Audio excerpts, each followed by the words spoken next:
good evening, and good night, and welcome to the HR Perspective Talk Show. It is Tuesday, July 19th.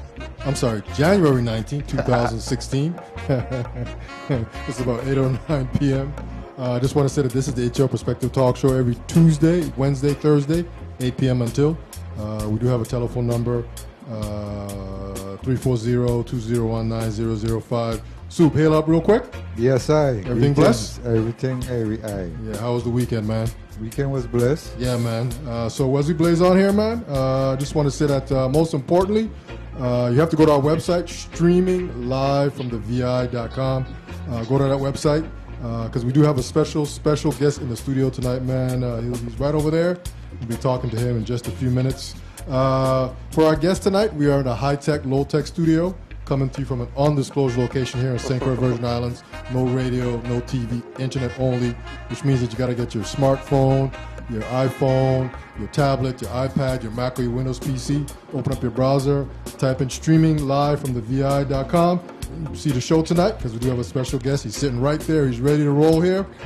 Check out all our recorded live shows, Soup, on YouTube and Ustream.tv. Soup, we got like over 200, close to like 260 shows, man. Just blazing the trail, man. What we call internet TV. This is what this is, man. That's what it is. This is the It's Your Perspective Talk Show. Anyway, go to our channel, It's Your Perspective Talk Show. You'll be able to see all our shows. We got 2 Facebook pages. I want to give a shout out to CHS class of 1982. And for our guest here, what year you repping? Just say the year and the school. 2000, St. Croix Educational Complex. 2000? Yeah. Okay, man. Okay. Yes, sir. Yes, sir. Class Yes. of 2000 Barracudas. Okay, there it is, man.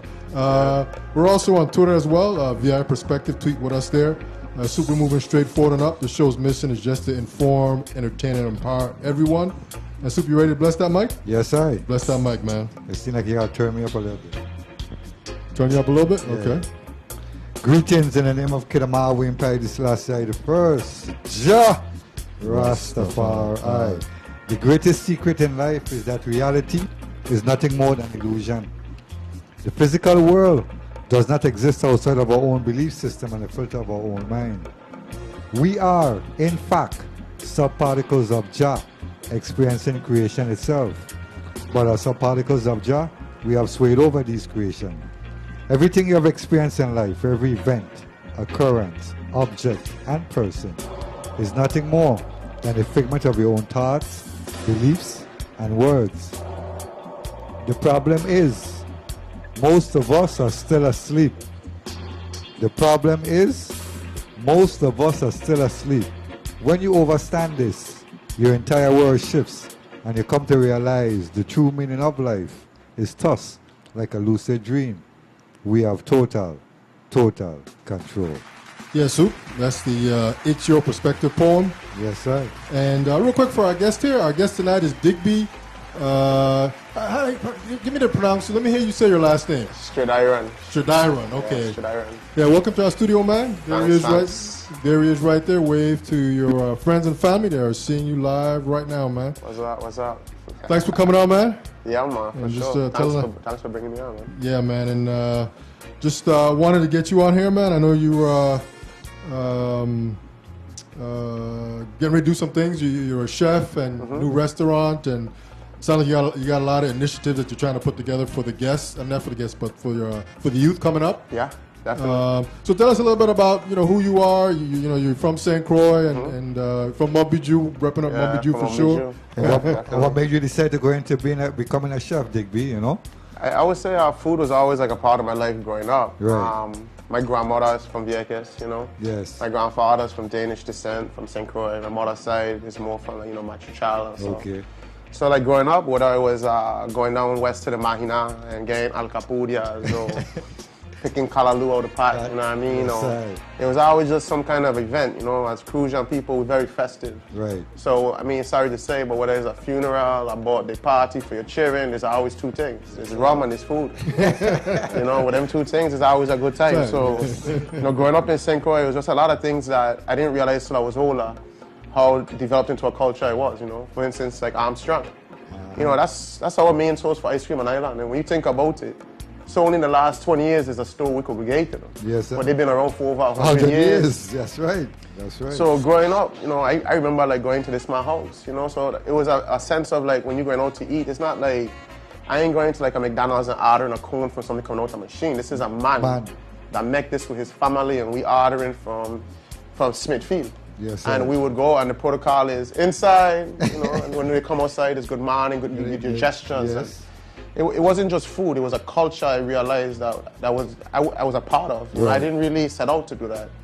You know, and home ec for sure in Woodson definitely played a part in the people and eating fresh fruits daily, because, you know, we have so many fruits, unlike in America where we could just run around and pick Digby, we could pick coconut and pine tree, and, you know, you're encouraged to get out of the house out here, you know. Definitely, yeah. So food was always around, and it was just the one thing that, you know, it was just always there. It just made sense to me. It's who I am, you know.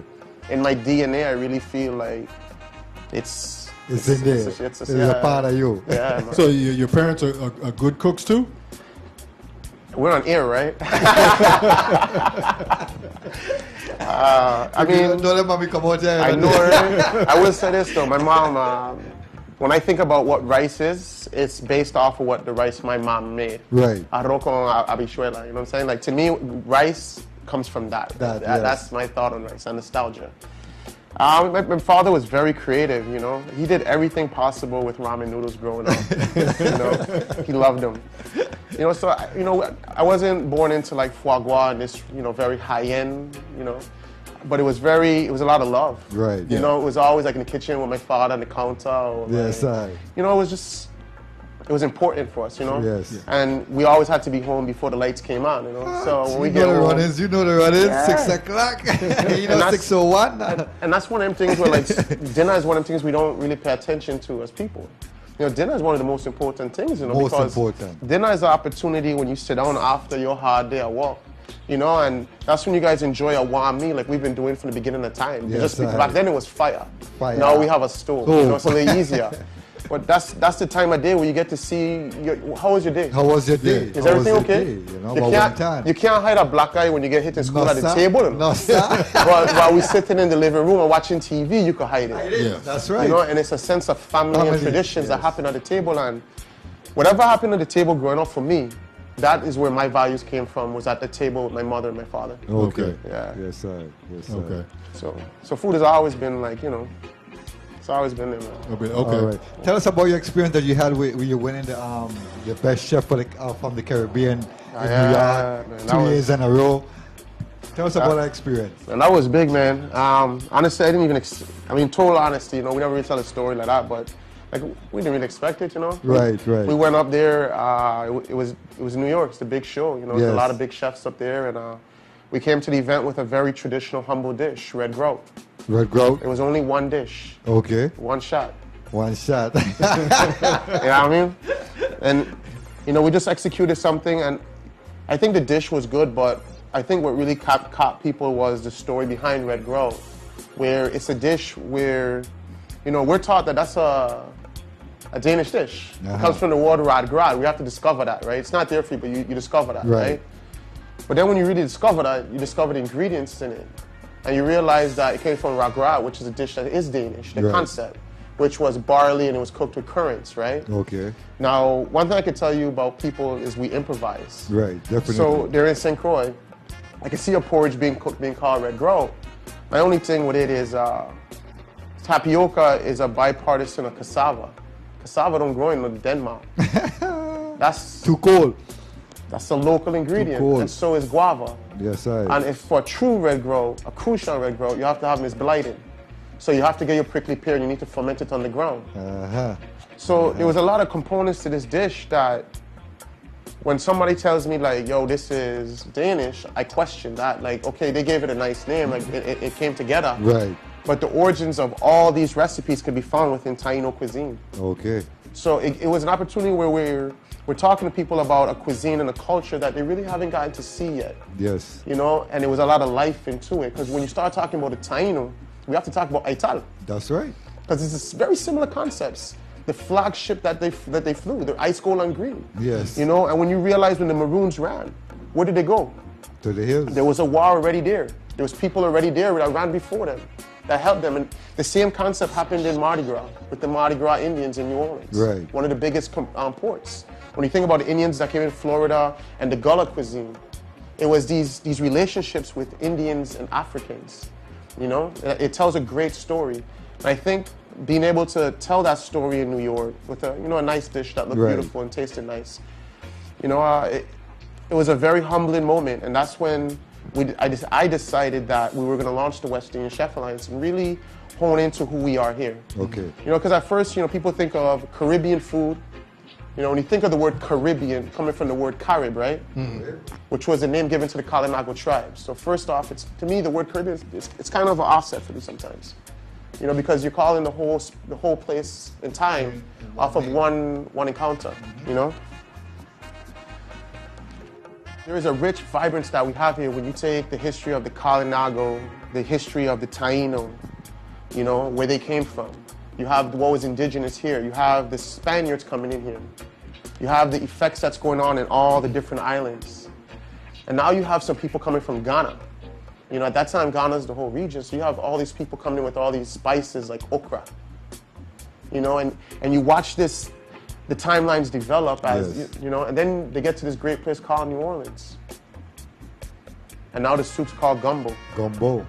It came back to the name that it was called, the plant, the main base of it was called in Africa. Africa, yes, so the story of the Caribbean West Indies, it's rich. It's a lot of culture that hasn't been told yet. Definitely. It's bringing the old world. Hold on a second. I think we got a call here.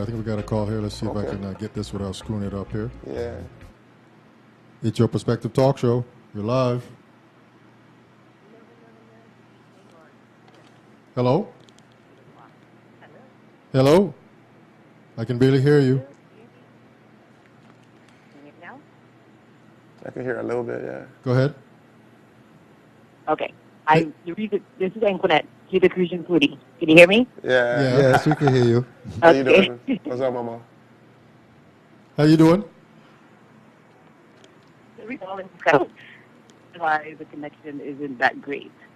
But if you guys can hear me okay, just wanted to call this really quick. Want to say big up to Digby and everything he's been doing. Absolutely amazing things. Just within the food community and in the food world, being a Black enterprise and just doing everything that he's been doing. It really brings such a positive light to the USDI, specifically to St. Croix. So thank you. Continue doing what you're doing. Looking forward to Balter when it launches. Because I will be there on opening night, you don't know, as long as it's before me or after me. Yeah, man. You got to come down. You got to give a review. So if I could ask you where you're calling from? Again? If I could ask you where you're calling from? Oh, I'm Pauline. I'm in Valencia, Spain. So it's currently 1:30 in the morning here. Where are you I wanted to jump on. Oh, really? Okay. Big up to Spain. Big up Spain. Yes, Big up to Spain. A call all over from Spain. Yes, absolutely. I. But no, my big reason for wanting to jump on, because I've had numerous conversations with Digby over the last few months and oftentimes when I talk to people from home, they've kind of started to fall out of love with home. Mm-hmm. And it could be because of everything that's been going on. I could completely understand it. Yeah. But if you want to fall in love with home, you talk to Digby. And the reason why I say that is because he talks about food. I'm telling you, he talks about food in such a way. He talks about Crucian food, like food from home, in such a way that you're just like, why did I leave? Like, that's what you think when you talk about it. So I wanted to call because I wanted him to talk, because I don't know if he remembers this conversation. Yeah, but we once talked about how St. Croix,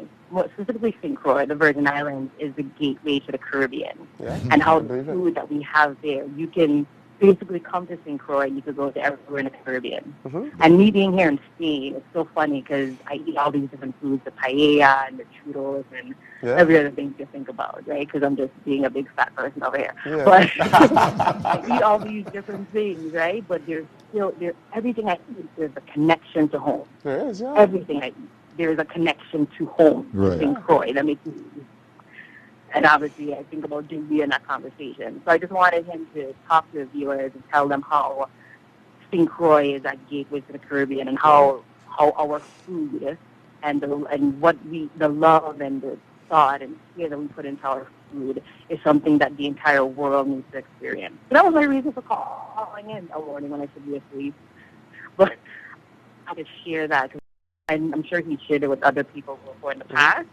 But I wanted him to share that so that people can hear it live and you have it on recording so that years from now when people are listening to this, they can fall in love with St. Croix all over again and realize that, home is where the heart is and our food is so full with love and care and there's so much in it. And he puts it in much more beautiful words than I'm good on paper. I'm not the best when it comes to that's what I don't have to follow now,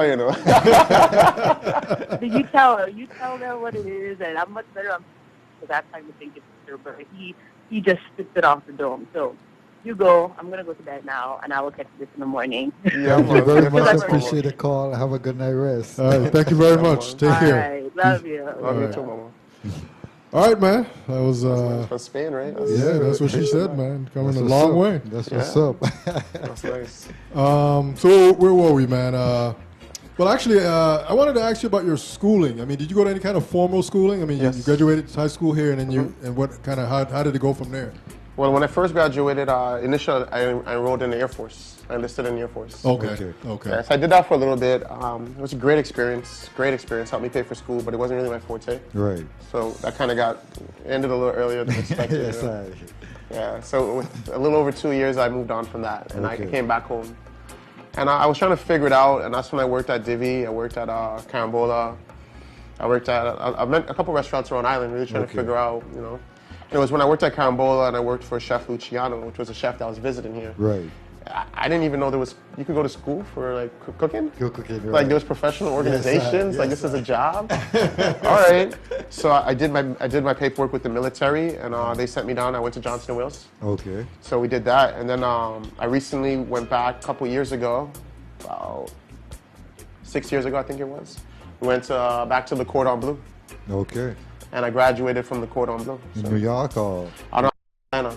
I started in Orlando. I was in a car accident that left me paralyzed, and I had to come home, unfortunately, for a little while. And that was the moment that really built the blocks. But long story, I went back to school in Atlanta to try something different, and that's when everything started really kind of working out for me. All right. Okay. Mm-hmm. Any more problem with the paralysis, anything like that? Nah, man. It was a car accident. I was in school. I was working at a great restaurant, Norman's.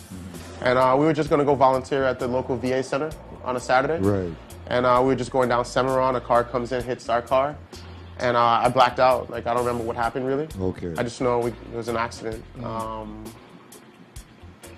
about 2 weeks, I had a lot of problems. There was a lot of problems. Okay. Long story, we ended up having surgery. And right around that time, I mean, it's pretty bad, though. Right. My best friend gets in an accident. And it was a moment when I came home and I had to heal two ways. I had to heal emotionally and physically. Right. And it was very humbling. I learned a lot about not just life, because I've always been I've been an athlete in my life. I fought MMA, mixed martial arts. Okay. And that's, as a competitor and as an athlete, that's really pushing yourself to a limit. And when you can't even get up to use the restroom. Right. I mean, that really it changes your perspective on life and how you talk to people, how you treat things. Them. Yes. And those were the moments I felt that when I reflected, really just talking to that guy inside the head, that's really why I started putting things together. Okay. What's important, what's values, and I think that's where, and definitely through mentorship from great chefs like Norman, when I started realizing that how important my culture was, how important me being a Virgin Islander is. Right. Like, there isn't too many people that are pure Virgin Islanders out here, and to be able to trace your roots and know, like, I can show you pictures of Stridirons that were drawn in Christianstead in the 1700s. Wow. And it's like, I love this place. Yes. There's no other words for it. There's no other place in the world I want to be. There's no other place I want to go. I visit places and I love them, but my favorite part about any place I go is getting on the plane and coming back home. There is nothing that gets me more excited than when I'm coming into St. Croix and we start hitting and we start seeing the mountains on the west end. Yes, and when I start getting by the pier, it's almost like I'm getting an anxiety rush in the plane. It's like, land this thing. I want to get down there. I want to go see the cruising room display and see my girls and say, what's up? Like, I just cannot wait to be home. Yes, sir. Like, I just want to be home all the time. I love it here. Yeah. Okay. Yeah. So when you were in school, I mean, how did that work? I mean, you became a chef, I guess, obviously through school. But I mean, in school, I mean, talk a little bit about that. I mean, obviously, there's like, I guess, there's book theory and I would say preparation and that kind of one stuff. of the biggest misconceptions most people get is that you can become a good chef by going to school. You know, what the school does really is it just puts, one, it gives you a good network. Okay. So I have people that can call because we, work together. Work together, right. But more importantly, it gives you techniques.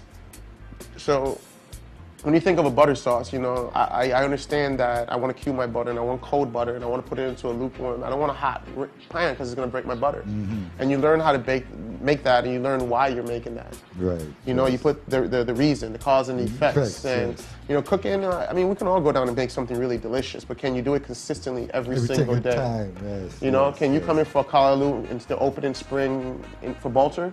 And when you come next year, when spring comes back around and Callaloo comes back on the menu, can it taste the exact same way? To me, that's where there's no such thing as perfect food. My chef, Brandon McGlamory, he was all about consistency. He could care less if I could make one thing that was great. Can you do it consistently every single day? Can every salad be the exact same salt ratio, the exact same vinaigrette ratio? Can you do it right the exact same time? I mean, every single time. Yeah. And that's what they're teaching you in school, how to. Oh no, that's what you have to learn when you get in the restaurant. Okay. Yeah. Okay. In school, I mean, they're just teaching you the basics, which is a right. great thing. But I tell every young chef that I work with, or that that works under me, you should always feel uncomfortable. Always feel uncomfortable. Always feel uncomfortable. Yes. The moment you feel comfortable, you need to go get a new job or open your own restaurant. Yes, To this day, I still don't feel comfortable. Okay. I question every little thing I do. Right. Okay. I want to make sure I'm doing it right. You're a perfectionist. I mean, I'm trying to make things right. I mean, you want to do things the right way. People come in and they expect something from me.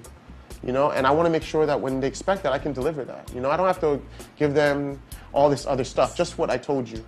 I told you the food was sourced locally. I told you it was made from scratch.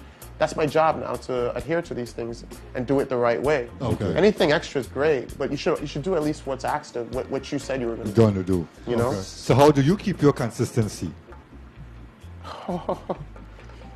My life is revolved around, I don't really, food is my life. It's my art, it's my hobby, it's my career, food is everything that I do. I can't play baseball. I don't know how to really operate computers really well. I can't fix anything on a car. I understand food. I understand ingredients. I understand cooking. I understand that world. Right. And I dream about it. You know what I'm saying? When I'm not working, I'm reading books to learn more about it. Right. I have that obsession with it, or whatever they want to call it. Is it passionate, right. or whatever it is? It's what I do every day. I think about it, and it's what it's in that DNA. It's what I have to do. What do you do? Yeah. Tell us about the foundation that you say you link up with these other chefs around the Caribbean and want to make a network for the younger chefs that's coming in. The West Indian Chefs Alliance. West Indian Chefs. Yeah, WICA. Yeah, WICA. The idea behind that was when you look at all great everywhere around the world. When you look at Spain with Ferran Adrià and Jose Andres and Yasala de Can Roca, you have a group of chefs that are promoting culture or cuisine within it. The Basque, when you find that out there, you see the food out of Spain. You see these guys working together. Even in America now, when you look at places like up north with Matthew Jennings, and they stick together. Right. But in the Caribbean, it's non-existent. So I felt like it was an opportunity for us to create a set of values and seek chefs that have those same values. So it was being sustainable, making sure we're not just about putting good food on a plate. What are we doing in our community? Are we trying to educate others? Are we leaving messages with people so we could try to leave the world a little bit better than what it is right now? And it's really hard on every single one of us. So we're very specific. It's not an organization when you're inducted. You have to work with one of the other members because we're not just allowing people to join and take our name somewhere else. We're very specific. We're all really tight friends. Okay. So when you look at chefs like St. Lucian Ambassador Sean Benjamin, you have Chef Stefan out of Haiti, who's their ambassador. You have Chef Irie from Flavor of the Two Islands. You have Sean Brian Sells from St. John, one of our very own, Right. And this is something that was created in St. Croix. Okay. So we're still in the beginning stages where we're starting to do a lot more events to start raising funds. So this last December, we partnered with Chant and the James Beard, which is a national organization, and we raised over $7,500 just for scholarships this year. Okay. You know, so those are things that could go to, you know, kids from here now. They have an opportunity to now fill out an application for the James Beard, and after April this year, it's going to be open to them to receive culinary scholarships. Okay. You know, so now we have an opportunity to take the kids from St. Croix, and they go train with Deuce, come into Baltimore and train with great chefs. They have that resource. Right. And then they can move forward and you know, go to school. Okay. But it's about keeping that network. You know, it's really important. You know. Right. Yeah. Right. Yeah. So you mentioned a couple times the name of your new restaurant. Balter. Balter. Yeah. I read somewhere that there's a meaning to that. Yeah. Yeah. Tell us a little bit about it. I think I saw that on Facebook. There's a What made you choose that name for your restaurant? Okay. So Balter means to dance artlessly without rhythm or care, but some kind of enjoyment. Enjoyment, right. So there's a lot of meanings on it. My mother and father were both professional dancers. Okay. So, you know, dancing on synchro is always a big thing. You know, trying to get a name for the restaurant, it was really tough because we really wanted something that was like right on point. And one day, honestly, I woke up, I was looking through Facebook, like all people when they wake up. Right. I saw the meme, and it was like Balter, and I thought it was cool. So I took a snap picture of it, you know, from my iPhone, and Right. We talked about it, and no one really liked it. Nobody liked it, you know. And it was a couple months later we talked about it, and I was like, I think it could work, but we can't capitalize the B. If we don't capitalize the B, it changes the whole word. Right. Yeah. And the meaning behind the word now it comes from the Danish word boltre, which is the same meaning, right? But metaphorically thinking, you know, I'm not dancing over here, I'm cooking. You're cooking. And for me, I knew what we were embarking on. There is no recipes. I don't have a recipe to go to make sea moss ice cream. It's just not there, you know? So we're creating our recipes as we're going. As you're going along, yes, sir. So we didn't want to be what a Michelin-rated restaurant would be in France. We don't want to be what anybody wants us to be. We want to develop what fine dining is in the West Indies. Yes, sir. And we're going to do it organically at a grassroots level, so it's real. You know, we don't want to impose. You know, there was all these ideas. You know, having people wearing madras, these over-the-top madras, walking around, and that's not who we are. Crucian people are very humble people. Yes, sir. You know, so we wanted to adhere to who we are. Right. And to me, when these doors open, I want the Crucians to feel like this is us. Yeah. You know, the artwork, the architecture. I mean, down to the tiles. The people who made the chairs that you'll sit on at Balter, I mean, they live in Frederiksted. The trees came from Frederiksted. The mahogany. The mahogany came from out there. Yes, The plates, they're made from Saman, which is a local licorice, right? Okay. And that's made by Leap. I mean, Sarah Hayes in Wim, she's making beautiful plates for us. We have Donald Chanel in St. John who's making beautiful plates and chandeliers. Right. You know, so, you know, it's not just, I mean, it's definitely about employing. So You really put in a local touch on this. This is made here, man. Yes, This is sir. VI Made in pride. St. Croix. Made in the Virgin Islands. Feel the Yes. love, man. Like, Yes. feel the vibes, you know what I'm saying? And I think the location being next to the market, Catacor from Rhythms, I mean, the building itself used to be a slave quarters. Yes, sir. Yes. And from a slave quarters many years on the Queen Cross side, that building progressed and it became businesses. Businesses, yep. That was tailors. So you saw a place where slaves were held and then they said, wait, now we have businesses This here, yes, sir. And then many years after that, you've seen a predominant jewelry store come out of that place. Right. Not jewelry, sorry. Clothing Clothing stores. That was store. art. Art, yes. And it was, you know, fashion. Yes. And now we're just taking all that, everything that we found, every piece of this island that we could put in there. We're paying homage to the Crucians. Okay. Okay. How many people you gonna be able to see in there when you finish? Inside, we're keeping it very tight. You know, it's an open kitchen. Okay. So from the dining room, every diner would see us cooking. So you get to see, because I know, Crucians is funny. They want to see the food. I want to see who cooking my food. You wash your hand off, you know? So one of the things about the kitchen is from 360 degrees, you can look into our kitchen. Even from the street when you're driving by, you can look into our line and see how we're Straight in. cooking. Okay. We have nothing to hide. Okay. We're going to be very transparent. Yes, sir. You know? So we're looking at 34 to 36 seats inside. Okay. You know, so roughly about 11 tables. Right. Outdoors, we have 2 different menus. You know? Oh, really? Okay. Wow. So indoors, we're going to be doing, the nice plates, the swishes. And Right. we're going to really try to define, and it's going to be more progressive. Okay. We're calling it contemporary West Indian.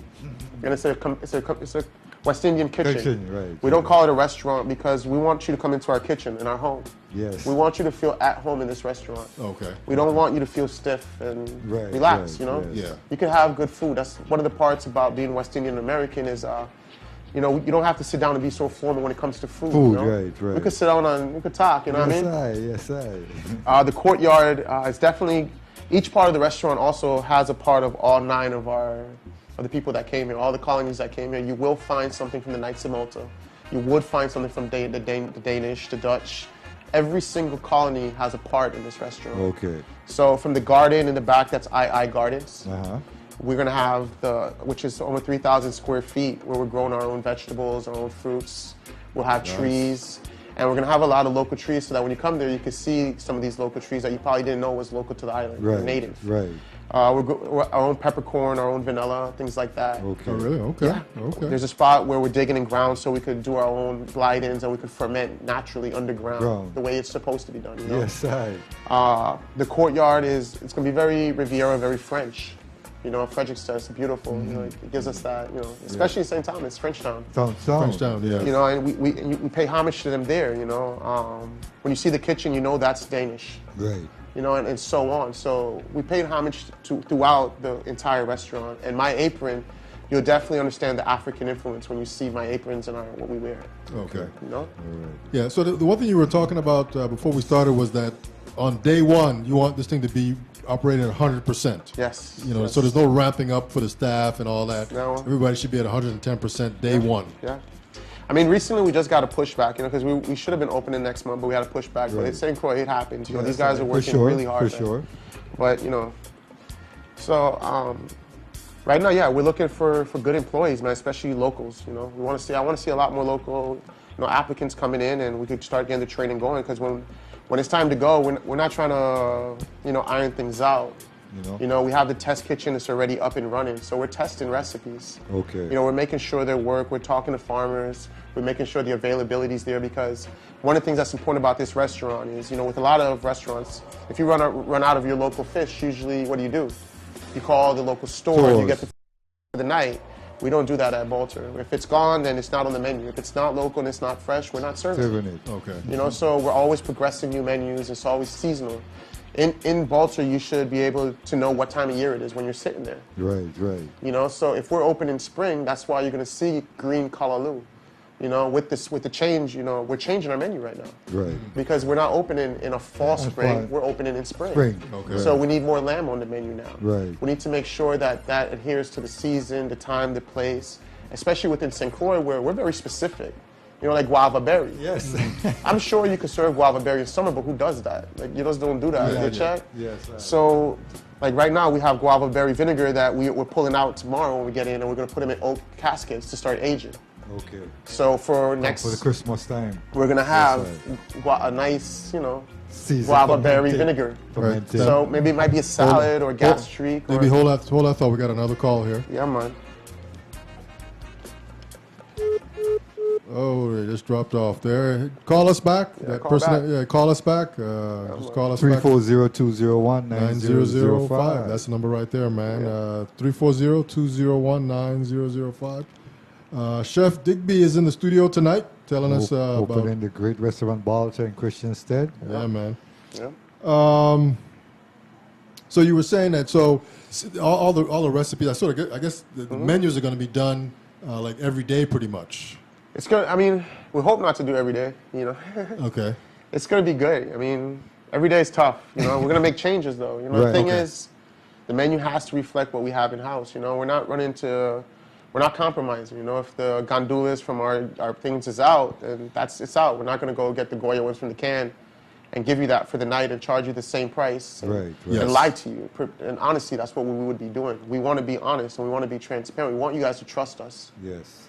You know, so we're going to be very adherent to what's here, the culture and the food. Okay. Would this You know? be your first restaurant you run in Digby?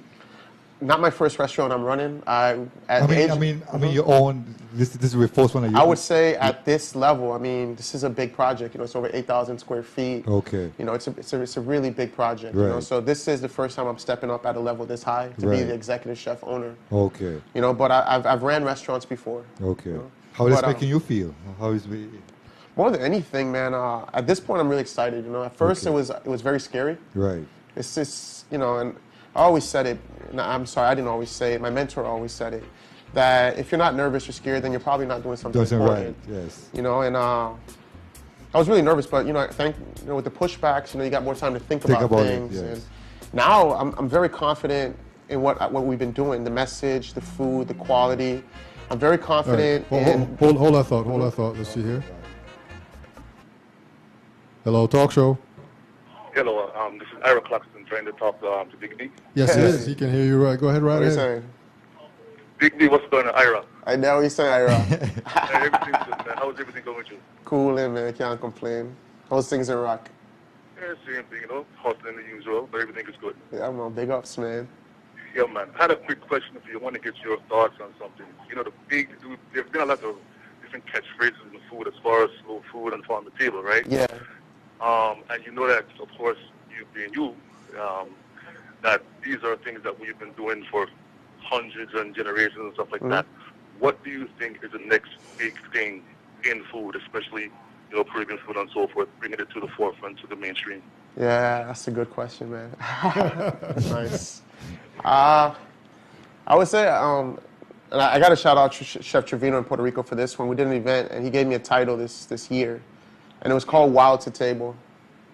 You know, and I think the next trend in food, it's that wild to table within traditions and culture and history, and I think that's where food's going right now. When you look at what's defining American food right now, it's the West Coast. Now you're seeing the East has theirs. The Gullah Geechee cuisine is coming out very predominant.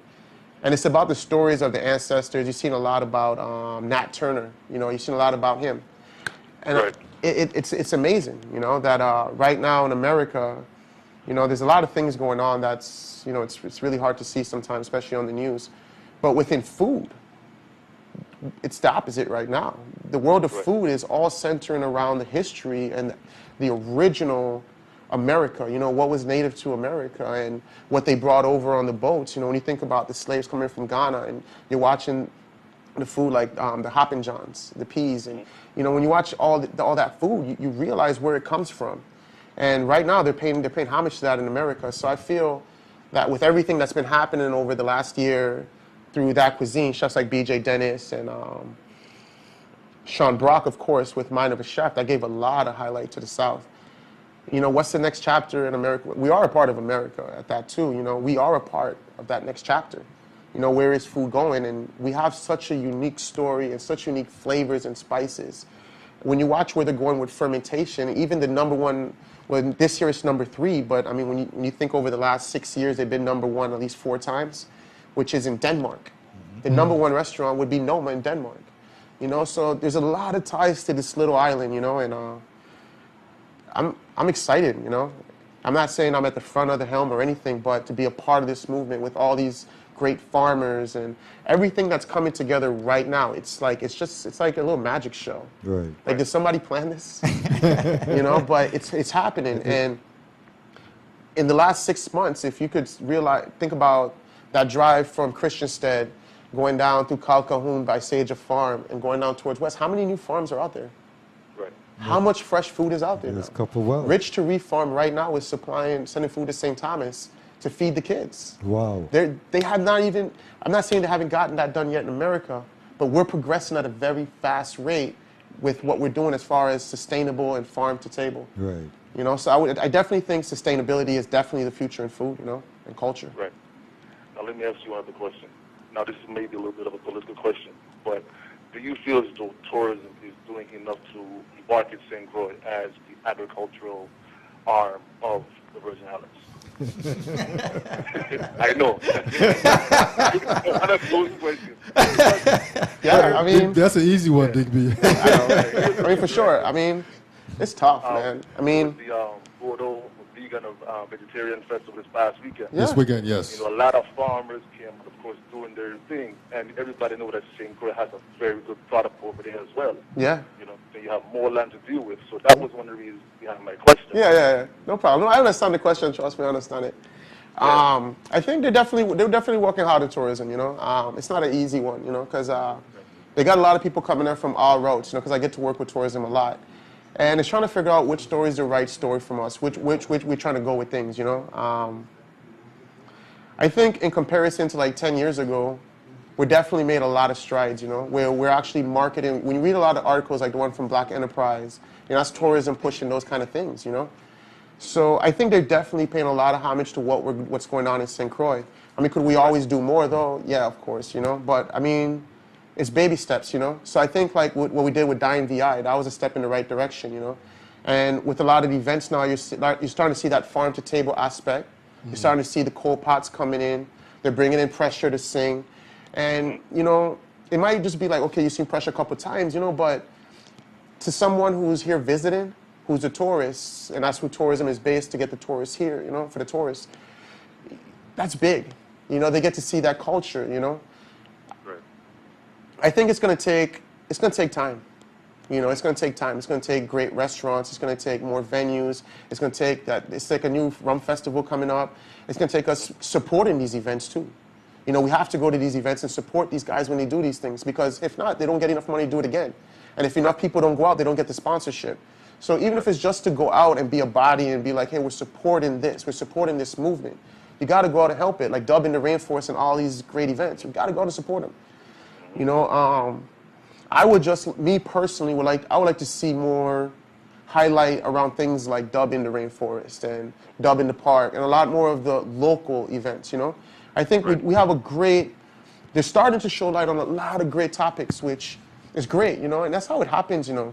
Anything in life, I would say, it progresses, you know. It starts off as weird, and then it becomes kind of what's going on, and then it becomes cool, then it becomes popular, and it's the in thing, you know. And they're starting to figure out, okay, well, we have all these farmers here, and everything that everyone's been kind of looking for, as far as a big story or a big this, or we just had that kind of tucked away, you know, because when people thought we were doing the wrong things as Cruisians, by being Cruisians now we're kind of cool because what we believe in. And when I say Cruisians, I mean Virgin Islanders, you know? I'm just in a habit because I bound over there on this side of the water, you know what I mean? But I think it's a work in progress. But one thing I have to say is, do we have to wait on tourism to sell us? Shouldn't we sell ourselves every day, you know? I would like to see, like, a lot more unity amongst, like, all these brands out there. You know what I'm saying? I know you work with a great brand like Passport Caribbean. You know, let's get a festival together. Let's get all these brands, all these clothing brands together. Come on down here, and I'll cook the food. I'll tell you right now, we put them all together. I'm telling you guys live right now, I'm cooking. You know what I'm saying? And we'll get people to come out, and we'll get some artists to come out. And let's get some music out there. And let's just show everybody how much local talent's inside the Virgin Islands. And if I had to pay to go to a show, I want to go to that show. I want to eat local food, listen to local music, hang out with local people, and let's show everybody how beautiful St. Croix, this place that we grew up, is. Yes, sir. You know, and let's film it. Let's get these local videographers and photographers to come now, and let's film it, and let's show the world what we have here. Do you know how many people come to St. Croix or St. Thomas, St. John on a vacation and never leave? That's right. Yeah, it happens all the time. Yeah. They put a power of attorney on their house and have their brothers sell it because they want to move. They don't even want to go home and sell it. Yeah. They don't even want to catch the flight. Exactly. They want to live here. Exactly. Yeah, we're here and we live here, and we need someone to come in and give us validation. It says no. We need to start posting pictures about what we do here. Share it. You know, work together. Let's have conversations about it. Let's create a network around that. You know, Yes, sir. that's a challenge to anyone listening tonight. So true. Yeah, let's create a network where all arts, all things Cruisian, Tomian, Jonian, all Virgin Islanders, let's all get together and let's figure out how we market each other, you know? And we have it. True sound. You know, when you think about just the little events we have here, Love St. coming up in St. John, Dub in the Rainforest, Taste of the St. Croix Food and Wine Festival was rated top 5 by Forbes, Chant. We brought the James Beard down 2 years in a row to the Virgin Islands. Yes. They've never left continental America, but they came to the Virgin Islands down here. Yes, sir. You know, because we're making such great strides. We have plans to work with Slow Foods. I know it's a lot coming out, but It's something I'm passionate Yes, about, I, you know? yes, I. We got guys like H. Alex Sanchez, who's one of the top up-and-coming interior decorators, architects in America. From here. Right here. You know, you got Janisha John, you got Trevor Julian, who he's working with some of the biggest talent out there. Yes. We have so much talent. Let's all get together and let's wrap it up and let's become our own tourism. For sure, for sure. You know? Yep. Yeah. Carla, you got any more questions for our guest tonight? Nah, that's it, friend. I just wanted to say, continue being up there for Islands and everything like that. Definitely looking forward to Boston as well. Yeah, man, you don't know, man. You don't know. All right. Give thanks, brethren. Have a good night. Large, All right, easy. bless up. Later. Yeah, Yes, man. It's a good guy. Yeah, man. So our guest tonight is Chef Digby. Thanks for coming through the studio, man, hanging out with us. Yeah, man. So I guess we were talking about Balter, this your new restaurant coming maybe in March, and just the style, open kitchen, and the style, and Yeah. And the thing is, not just the food is going to be cool, but like the drink setup. We're working.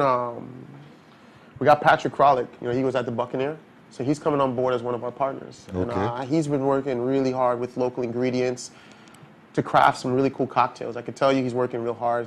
He's working on something. I think it's like a coconut coriander soda. Right. You know, he's doing some really good, sophisticated, refined flavors you know, Right, to right. complement the food. Food, you know? right, Because yes. we want you to be able to sit down and have food that's perfect with the drinks that you yeah, have. so it pairs very well. So he's working on that. We have a good wine selection, so you'll be able to choose from over 1,100 bottles that we would have stored. And you'll be able to see every single bottle. It's right there for display. Oh, really? Okay. Yeah, the idea is transparency through this restaurant. We're not hiding anything, you know? Okay. Right. Okay. How many young chefs you working with in here right now? Woo! We got a young guy that's, we got Ricardo Romero from State Tech. He goes to Complex. Yes. We have a young guy, Angel from St. John, who he's graduated from Le Cordon Bleu. He's going to come down here to do his externship. Okay. So he's coming back home. So that I'm really proud about that, to give a Right. reason to come back home. That was right, great, right. you know. We're hiring all local, you know. We have a guy, one chef that I did bring in who has a Japanese background, and that's to help us with training and refinement and to help Right. us get to the next stage, you know. Yes, sir. But the idea is I want to hire locals, you know. You know, this is a state. We're in a state right now where, let's all be honest, we're not at our A game. You know, Hess closed. You know, Yep, get rid of them. definitely, yep. I'm not mad about it. I think that just shows who we are as people. Exactly. Look at how we're eating now. Look how they said last year there was a flamingo that came back to St. Croix after like 30 years. 30 right? years, yes. So I mean, you could look at it as maybe we do A miss that rebirth. tax dollars, but you know what? Health-wise, liberty-wise. We're living a lot better. We got a couple more changes we got to make, but we're on the right path to Yes, it. sir. You know. Yes, sir, for sure. Yeah. But we got some good chefs we're going to work with, man. It definitely feels good that with all this to hire some locals, put some Right. jobs in the economy. So from bussers, servers, bartenders, hostess, management, we're hiring, Okay. Okay. some jobs. Yeah. Cool. So you mentioned the Hopefully your career. the person from C-Tech. So did you go in there and observe these guys in class and just kind of pick somebody? How does that work in your head? The way I pick those kids, for me, when you work for me, you have to go through a working interview. It's called staging. Okay. And basically, because you can put down what you want. I want to see work. See, can we talk? Can we have a conversation? Can we Right. work together? It's important. It's a closed space. I work from about 8 o'clock in the morning until close, so it's long days. Yes. Yeah. We want to make sure it's not just a brother sisterhood, but that it's good. You don't want no bad vibes. Right. Yeah. You want to make sure people can do what they say they can do. So we do working. So you'll ask the person to just make some toast and you evaluate. It's a little bit more than that. This is a very French tradition, I'll be honest, And usually it's the person would come in around 10, 11 o'clock in the stage. You have them do a couple tasks to gauge their speed and how they do things. Okay. Maybe make an aioli from scratch, mayonnaise. Right. Make maybe brunoise something so that to see, can you take direction? Do you know your knife cuts? What's a brunoise? What's a macedon? All these different terms, Yes. because when we're working, I can't come over to him, hey, I need this 8 by 8 by 8 of an inch. Right, right. I need a brunoise. And That's you it. just get it That's done, Yes, I. So it's just looking for the right people is always important, Okay. So I did a couple events with a couple of the kids, and the ones that keep showing up, like, you don't have to be the best cook. Show up every day. with the right attitude. Yes. And we can teach you We how can to work cook. you, We'll yes, work yeah, with it, yes, you know? yes. So we're just looking with people with good attitudes that really just want to grow with us, you know? Okay. We're hoping that we get people that just don't want to come in and just work 2-3 months, you know? Grow with us, Right, you know? right. I want to see the next Vulture open up in a couple years, you Yes, know? right. Give me a run now. You know what I'm saying? I want to see another local come up. That's right. Take yes, some of my right. employees and make me work harder. Yes.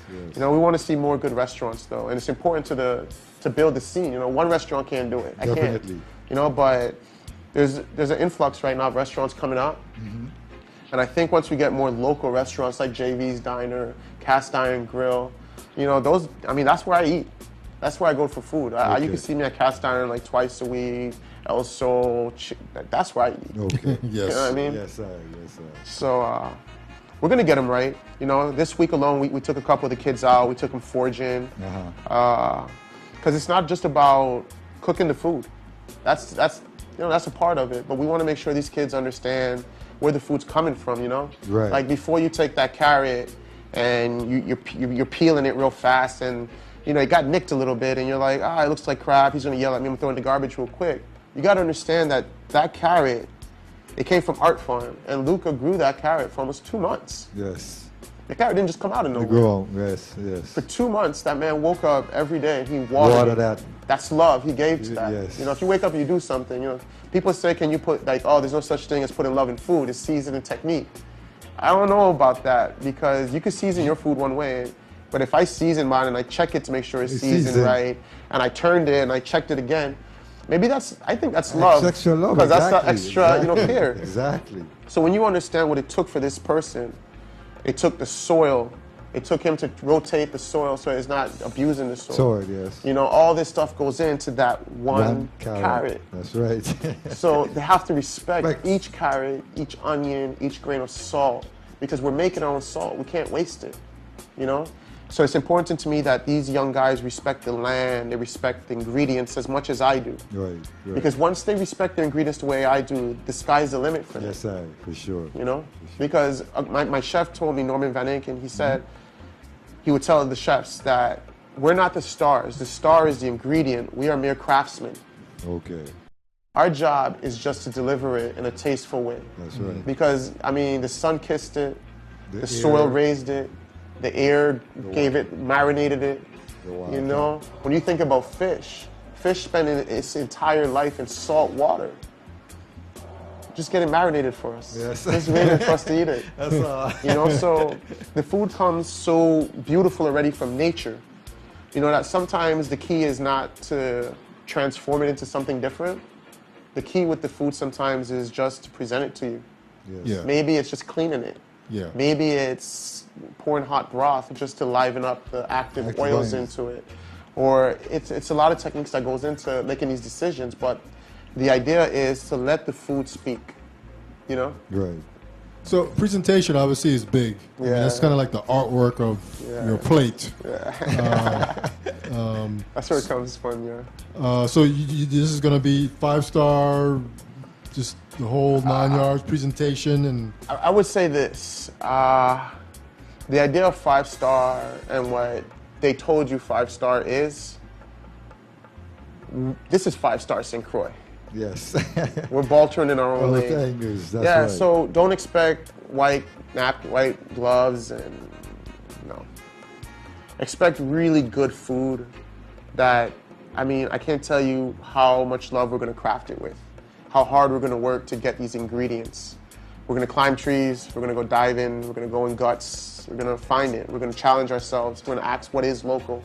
And it seems like you're going to do the actual climbing yourself. Yeah, Brandon fell out the tree today. Yeah, we were up trying to get some bilimbis. Right. And he had his clogs on, not paying attention. Yeah, he took a dive, you know. Oh my gosh. But we got a lot of them. So Okay. right now we have the bilimbis out. We took a ratio of local salt and sugar. Right. And we're curing that. And we have it out in the sun. In the sun, okay. So like how you have sun-dried tomatoes, Yes. we're going to do sun-dried bilimbis. So we can rehydrate them because the flavor is so Those pungent. pungent, yes. So what we want to do is we want to condense that flavor. Okay. So you know that's the fun part. You know, it's we're in our own lane, man. Yes, sir. You know, we're gonna have fun with it, but we're gonna take it serious. Serious you know? at the same time. But we're gonna have fun with it for sure. Right. Okay. So lunch and dinner, pretty much, no breakfast. No breakfast for sure. Okay. No, not a breakfast chef. Brunch though. Okay. Brunch is gonna be big. I could give you guys the down. I haven't spoken about brunch yet with anyone. Okay. I think you're gonna like it. It's gonna be called Bob in the Brunch. Bob in the brunch. Bob in the Brunch. Okay. And the idea is it's reggae vibes. Right. Good food. I know one dish. I mean, it's not all vegan, vegetarian. Right. But it's based off of different philosophies within that. So like Three Little Birds. That's a dish. Singing one song. Yes. Yeah. So Yes, we're gonna sir. take inspiration from it and just have fun. We're gonna be doing dinner. We'll have the bar service. The bar will have more of local West Indian street foods. Right. So we just finished one recipe where we basically made a roti, but we folded roti like egg rolls, and we stuffed it with our local duck confit. So we Okay. got the ducks from Schuster's farm, Yes. and we basically made a guava berry vinaigrette, and we tossed it in that, and making stuff that it's local, it's fun, it's Yes. Okay. So you could come down and sit down inside, and you're gonna get those plates that are, Donald Schnell and really nice. You can do tasting menus. You have the choice. You can order on the menu or off the menu. Okay. Okay. You can put yourself in my hands and just say, hey, look, send me 6 dishes, send me this amount, and I'm going to send food so you can't eat. Yes, sir. I will send you food. Different tastes, different bites, and it's not always about eating to be full. It's an experience sometimes. That's right. It's different things, Yes. Like we played with Mobby the other day, and we made this beautiful sorbet, and we emulsified it. We spun it in a Paco jet. And basically the Paco jet spins. It's basically like taking a jet turbine and putting it inside of a cup and spinning it like that Right. fast, so it aerates it. Right. So that medicinal flavor from the Mobby Mobby. was gone. Wow. Yeah, I was like, what? I was like, what just happened here? And I promise it was probably, that was like one of those moments where we're in the test kitchen with some really good machines. Scenes, right. And we're like, they're gonna be very happy with this, I think. Okay. Because when you see Mobby being able to transform like that, Yes. where it's Mobby, like that's Mobby. Bobby. Yeah. But it didn't taste like that was not the Mobby I grew up on. Yeah. And it's trying to be true and not change the Mobby into something different. Right. Keeping it Mobby, but making it, let's have fun. And it gives people a chance too, because once the sun goes down, where do we go for local food? That's the thing. So this is That's an the thing. opportunity now to come in Christiansted and hang out with us in an Right. open kitchen and eat some duck pork, eat some fungi. Now, I'm gonna be honest here, the fungi gonna look different, Okay. because as I did more studying, we realized, the corn that we eat now, that's more like Monsanto. Monsanto, yeah. When you start getting to what real corn looked like, the heirloom varieties, especially what ccame up from Peru Right. and the Andes Mountains, a lot of those are like heirloom, they're blue and they're red. And, Right. And when you look at shisha malado, which you find which is a Peruvian drink, right? Which is fermented corn, right? And when you think about everything we do here and how we ferment drinks, and to realize that when you go through our books, there is a dish, there's a recipe for shisha, Shisha. which is a fermented beer made out of corn. And if you go to Puerto Rico right now, there's a shot they do, which is called shichalito, which is tequila. What's tequila from? Now you start putting all this together, you're like, whoa, there's a connection here. And I made that connection, and when I made that connection, that's when everything started getting like, okay, Natural. now let's play with it. this. Yes. So when you think of fungi, you see the yellow fungi, because that's the mass-produced fungi. If I had to think about the African and the Indians making fungi, they didn't have a whole field of just fungi growing. They grew out of biodiversity. We know that already. We Right, proved that. right, yes. They had the eggplants, and they had the pumpkins growing. And I've been working with this horticulturist, Kimball. That brother he's amazing. He's out in West, and he was talking about how they would put it in. They put the clay pots in the ground, and the roots would cover around it. And when you start putting all these things together, man, it's really cool. Yes, Yeah. sir. And Yes, sir. it's a real cool story that we're going to be able to give the world. Okay. Yeah, man. So it's things like shisha, red grout. Those are the things that are really defining it right now. Right. Because it's really showing who we are. Diversity. Well, because the thing is, you got to remember, right? They said they don't know where the Tainos came from. Okay. I think we just got a better idea Yeah, because they right. have the same language from Peru. And when you look at the way they're eating in Peru, the way they eat ceviches, it's pepper and acid, and it goes with, they call it comte. But that's where I found a difference because we call it batata. Okay. And it's on the eastern part of South America that the natives call sweet potato batata. So now you know the taino did come from the South of America, but it's not from Peru. Okay. So now you're able to start tracing the way the food came out. And when you look at an escabeche, but we have a surplus of all this shellfish, conch, lobster. Yes. You know, we can't just leave that out in the oil. We have to boil it or cook it, Right. and then preserve it. And ceviche was the same method of preserving their river fish because they have all this flounder. And it seems like it's the same people. Yes, It just seems like they kept migrating. We gave them different names because so much time went around. But it was the same brothers and sisters just walking the earth. That's right. You know? That's right. That's right. Yeah, it's interesting how you break that down. Yeah, you break it down, and it's all like specific Unified. to food. Yeah. Yes. Specific to food, man. Well, food for me, it tells us who we are. Because back then, you know, what was money? You had to buy. You had none. Nobody cares about no paper bill. Like, keep that crap, man. I need money. Give me something to eat. You know, that's how we live. You got somebody at one, and we barter, we go forward. Yeah. Yes. And that's so important. Just like, I just want to throw in the word brata. I love that word brata. When you keep saying I love that word too. But it really gives you a definition of the people we are. And seeds is probably one of the most important things. Yes. When you left your colony, you took your seeds because you need to eat. And you knew the seasons. You knew when to plant it. You know, that's why they built a lot of these sundials and things. Yes. You know, the first colonists was to tell time. Why would you need to tell time for only one reason? You planted? I planted. Planting. You know, agriculture and farming, that's like the first trade in the world. First trade. And that leads into everything else. It leads into every single textile, textiles, computers, it doesn't matter. Everything comes from somewhere and it's farmed. And it's farmed, yeah. That's right. Yeah, it's farmed. That's right. So it's respecting all these different things, man. Yeah. So, you know, respecting the ancestors and how they brought that here, you know, and it's when we start realizing stuff like the relationship between a sugar apple and a cherimoya, right. You know? And you start seeing the same fruits in just different parts of the world. Word. You watch the orange, you watch the sour orange, you know? It's like the limonito and the key lime. And you start realizing, man, these are like the same fruits. They were in different parts of the world, so they develop differently. Just like the people develop differently. Climatic conditions. So at the end of the day, we're all the same people, and we're all doing the same thing. There's only one race, and we're just eating. That's right. That's it, man. You know, and everything we revolved from goes back to. We diversify to make everything so difficult, just to go back to the basic concept of let's all sit down together and have something good to eat. Let's laugh about it. You know, let's watch the kids. And let's just enjoy this thing, man, you know? Yes, we really made it difficult, though. Yeah. So where do you eat at? Where do you eat at when you're not there? Like over the last couple months, man, I've been completely trying to indulge in local.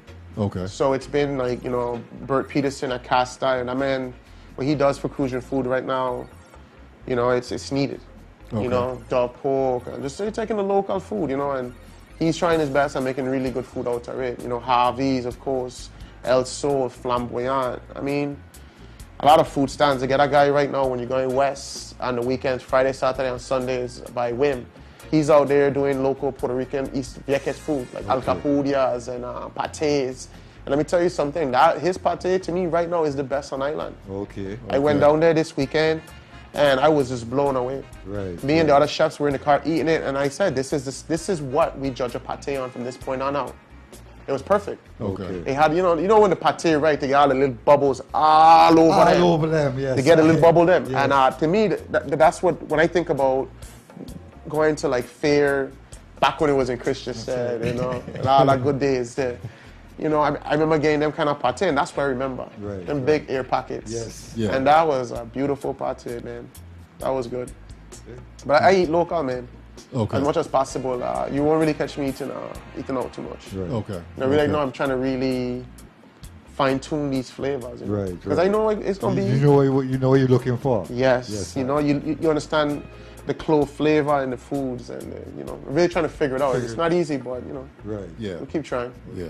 So let me ask you another question here about cooking. So, what's like the one ingredient that you can use, man? Like when you're cooking, some people say you gotta add a little onion, or some people say you gotta add some black pepper. I mean, what's the the one magic ingredient that will sort of make any any meat, you know, I don't know, come to life? Salt. Salt? Salt. You can't do anything without salt. Okay, okay. And peppers. I love peppers. I mean, acid is real good. I mean, lemons, limes, vinegars, those kind of things. Right, right. You know, the basics. You Okay. know, my particular cuisine is very ingredient driven. Okay. It's always about how can we make this ingredient the best ingredient. You know, Okay. so it's always very specific. So I don't really like. I don't have a base for vinaigrettes. You know, in French it's 3-to-1, 3 parts oil, 1 part vinegar. Right. Okay. I don't have a ratio because every single dressing is. I can't address it the same. I can't address you like I'm gonna address him. You're right, definitely. You know, Yeah. it's 2 different greens. Greens, yes. It's 2 different tomatoes, you know. Try to keep that same philosophy. So if I was doing, let's say, like a cheese vinaigrette, you know, I would probably try to emulsify my cheese with my oil and then break it down with vinegar to judge my tartness and my acid level on that. Whereas with the traditional vinaigrette, I'm going to start with my acid and break my oil to emulsify that together. So it's definitely like a science within it. You know? Right. Yeah, it sounds like a mad science going on there. It gets, yeah. Sometimes I look back and I'm like, how did this happen? Yeah, man. You know, I remember when I was, I mean, and I don't look back at it. Trust me. I remember when I was a young cook, and that's what I call that. I was a young cook, even though I was executive chef at Sinead Bay. I was a young cook, Right. and I would get the canned tomatoes, and we make Creole sauce. You know.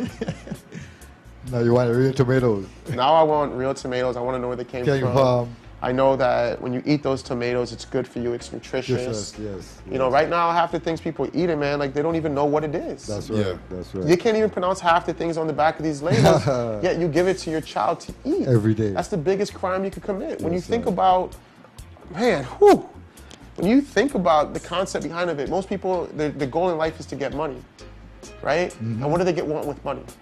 2 things are the main things people want. They want property or they want like a car or something, right? Yes. What's the 2? If you get $1 million house or a Lamborghini, are you going to show up at Gateway and put in unleaded fuel? Are you going to leave the door open at night? Now you got to understand that that's just that $1 million house has a price tag on it. That's right. That car is only worth $300,000. That's only $300,000 in comparison to the human body. That's right. So how can you put all that money and all this value into putting something that has value to where the most precious thing that you have is your life? And you think twice about spending extra on it? Extra. We became a society where we go to a grocery store and we buy food on what's cheapest. And this is what we give our children. Yet we complain when someone speaks mal to our children or they do something that we don't like. Right. Yet we're putting poisons, things that we know. When you look at the pictures from these farms, you look like you've grown, right? You've been on land, right? Yeah. You've grown a couple of things. Did you ever have to put a mask on when you water your plants? Nope. So why do we feed children products, right?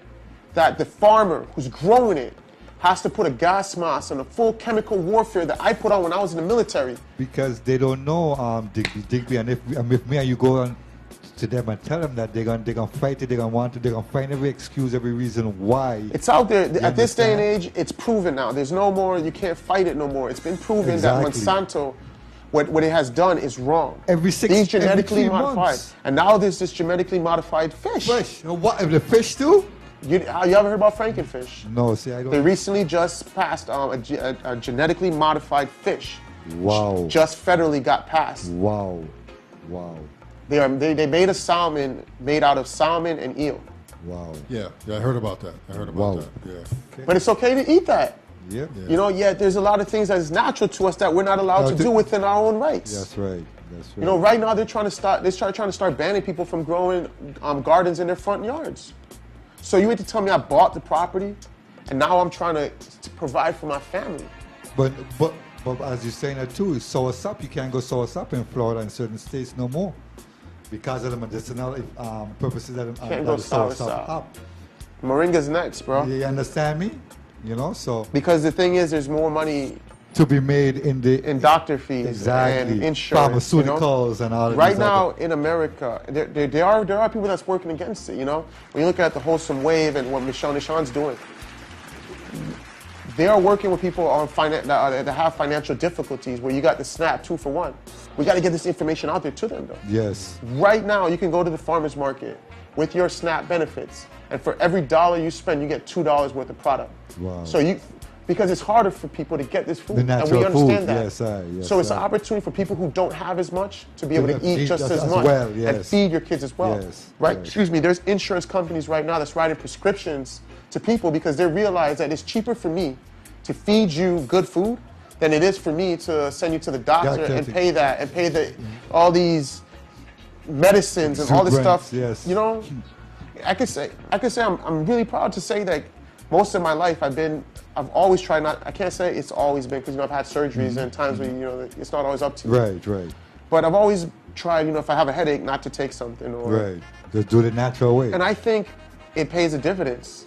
I think it makes a big difference in how you take care of yourself, whether you resort to natural teas and herbs and spices. Like for me, I listen to my body. Right. Like if my body is like, sometimes like when you're craving milk, it's probably because you need to drink. There's something going on in you that you need calcium. That's one of I always say this, one of the I don't want to say dumbest because it's not the right word, but sometimes we dumb ourselves down. Our body is way more smart than the mind is. Our body heals itself. It tells us what to do. A lot of times when you see something and you want it, it's not that you want it, your body is telling you you need it. That's right. So you're perceiving it as you want it. Yes.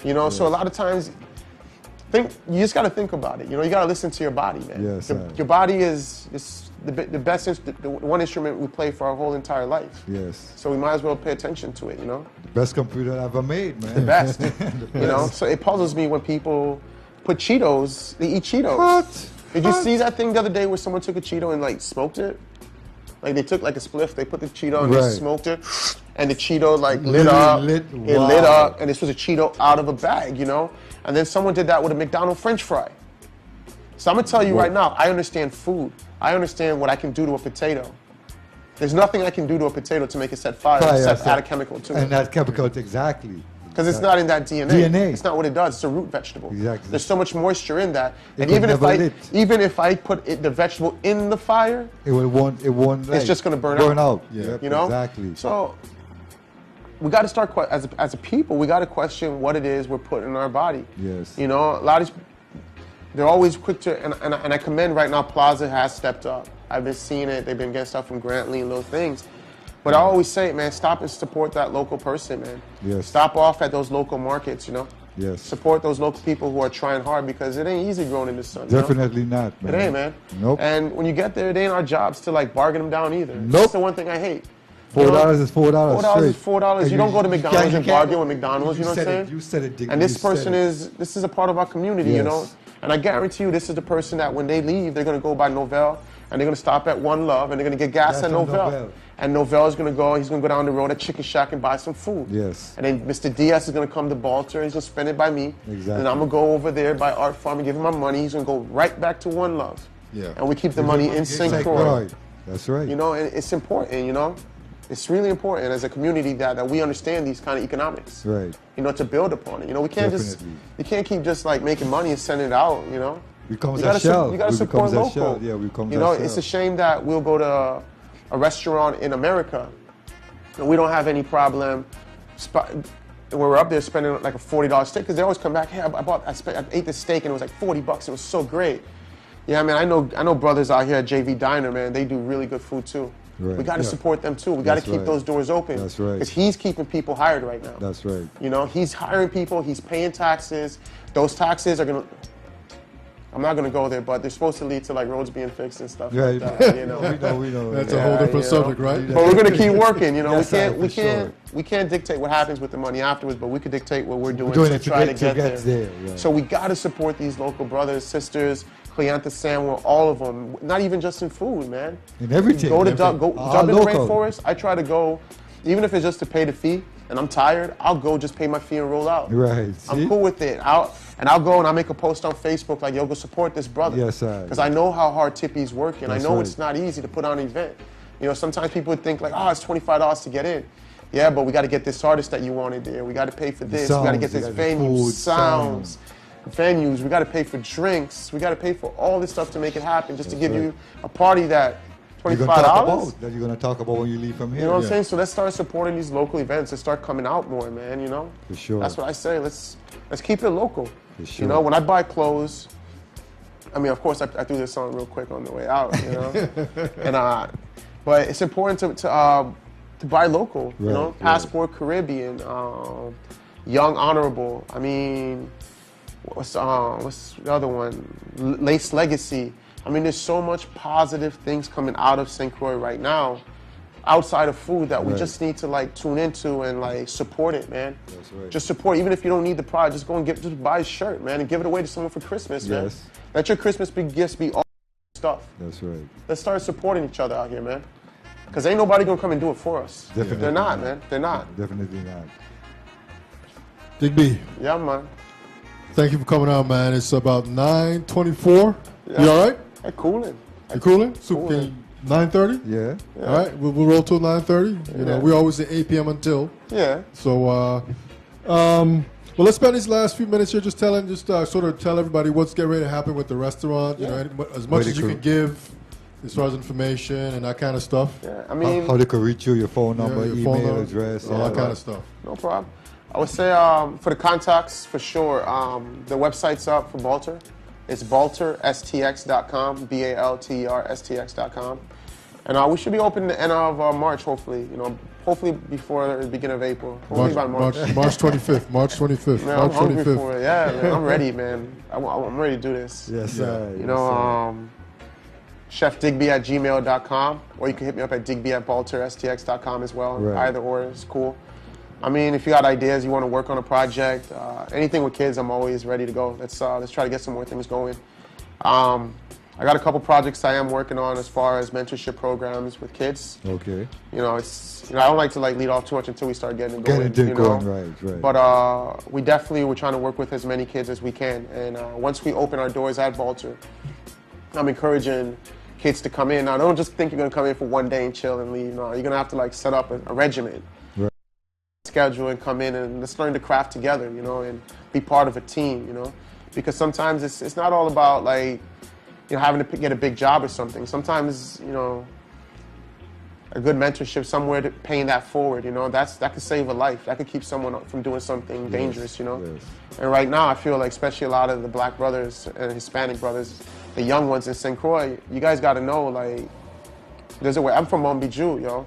Like, I'm not from the better parts of Christiansted, you know. I'm from Mombiju, Frangipani. I went to Alfredo, I went to Woodson, I went to Complex. I wasn't afforded a lot of the rights. I didn't know what I was going to do when I graduated high school.